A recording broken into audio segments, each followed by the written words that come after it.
Hello everyone, hope you're having a fantastic day and welcome back to another breakdown episode of Godzilla Singular Point. So today we're actually doing 2 episodes because this is actually the end of the series. So I'm going to be doing episode 12 and episode 13. Afterwards, I'm also going to give my review of the series as a whole.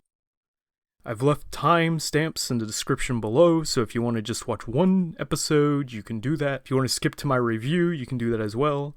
Or if you want to watch none of it, that's fine too. The choice is yours.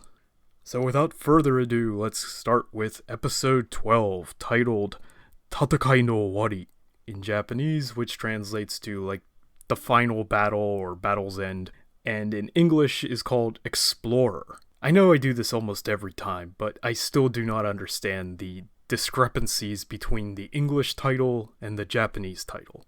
Even when the English title makes sense, it's completely different from the Japanese title, so wouldn't it just be easier to translate it?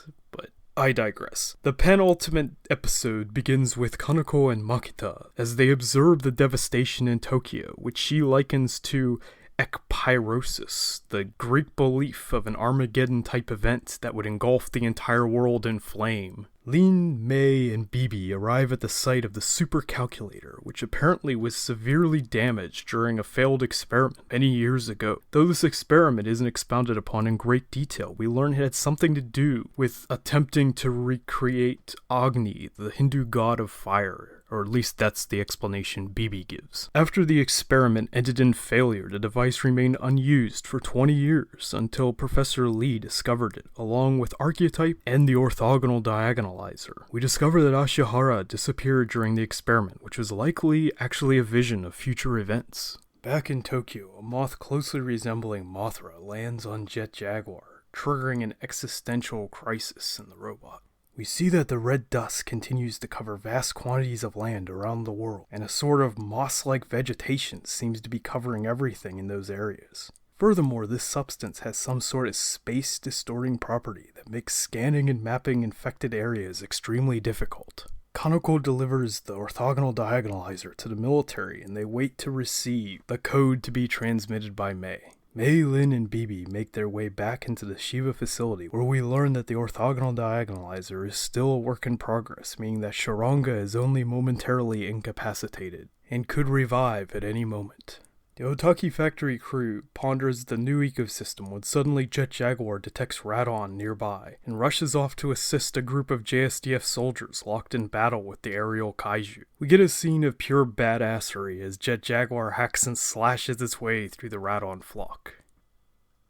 Kaneko and the military give the orthogonal diagonalizer to Yoon, who quickly figures out how to use it, but without Mei's code is unable to do anything with it. Yoon and Haber determine that the as-yet unreceived message from Mei is likely this code. Mei, Lin, and Bibi have made it to the supercalculator at the heart of the Shiva facility and attempt to begin the calculations that will result in the proper orthogonal diagonalizer code. However, as their actions begin to create an uncertain future, the overall possibilities begin to increase exponentially, resulting in a systems overload. Meanwhile, the crystals trapping Sharanga dissolve, freeing the beast, who immediately begins making his way toward the Shiva facility. And the episode closes with a montage of the various parties prepping for the final conflict, set to the lullaby heard throughout the series.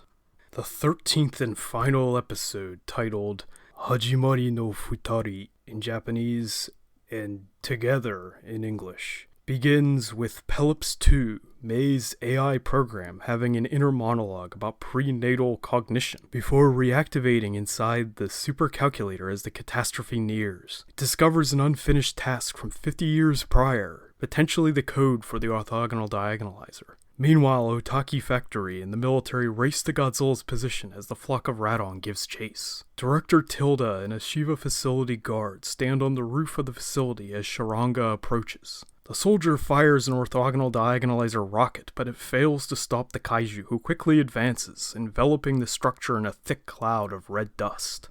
Yoon activates Jet Jaguar's latest upgrade, a pair of propellers, giving the robot the power of flight. The military escort splits from the Otaki factory truck to lead the Radon away as Jet Jaguar attempts to take off, but is unable to lift off as the truck plunges off a ramp. Haberu untangles Jet Jaguar and pushes it up enough for it to get airborne, but the truck continues to fall, taking Goro and Haberu with it. Pelops 2 attempts to repair the task, but the calculator becomes more unstable. To make matters worse, Shiranga enters the facility from above. Meanwhile, in Tokyo, the Radon flock chases after Yun and Jet Jaguar. It continues to fly towards Godzilla. A short battle ensues until Godzilla destroys the Radon with a heat beam, clearing the way for Yun and Jet Jaguar to land on his back. In hindsight, this probably wasn't Godzilla's most intelligent decision. Once on Godzilla, Yun finds himself surrounded by parasitic creatures closely resembling the Mega Neuron from the original Rodan film, though here apparently filling the role of the Shockerus from Godzilla 1985. Back at the facility, Shiranga swings down the cables of the super calculator as Pelops 2 begins to go back in time to solve the equation. Mei, Lin, and Bibi flee as Shiranga attacks the calculator. Back on Godzilla's back, Yun desperately attempts to avoid the parasites when, with just seconds remaining until he believes the code will be translated, the pack carrying the orthogonal diagonalizer falls, causing Yun to leap after it. He catches it, but to his dismay, the code remains unknown as he continues to plunge to his death. However, Jet Jaguar manages to catch him at the last second. Though the robot saves Yun, he continues to fall instead. At the Shiva facility, we discovered that the code to the orthogonal diagonalizer doesn't actually exist, but just when all seems lost, the lullaby begins transmitting from across the singular point, and it is discovered that it was the key all along. As Pelops 2 is cut off from the team, it travels deeper into the singular point, where it discovers Ashihara, and suddenly, a protocol it was carrying to give Jet Jaguar invulnerability activates. With all cheat codes enabled, Jet Jaguar, now the size of Godzilla, because of science, battles the King of the Monsters once again, proclaiming he is Jet Jaguar PP. Somebody should really tell the writers what that actually means. Apparently, PP is the beginning and the end, the alpha and the omega. It was actually the code all along, weaved into the lullaby from the very beginning. Or so we're told. Godzilla manages to overpower PP and blast a hole through its chest, which causes a massive explosion and the detonation of the perfected orthogonal diagonalizer, sending blue crystals across all regions that once were shrouded in red dust, ending Godzilla's reign of terror and impaling Shiranga. Again. We see that Goro and Haberu survived. Somehow. And all is once again right with the world as the episode closes with Yun and Mei meeting in person for the first time. But wait, there's more. After the credits, we get another scene in true MCU fashion, where we find out what Kai and Michael Steven have been up to. The bones stolen from Misaki Oku have been used to create Mechagodzilla, which strongly resembles a cross between Kiryu and the original Mechagodzilla design. We also discover that apparently Ashihara is still alive and as wild-eyed as ever. Personally, I find it difficult to rate this series, as there were many elements I liked and many I didn't. Overall, I felt the characters were fine. The animation was actually much better than I expected, and most of the kaiju designs are actually pretty cool, especially in action.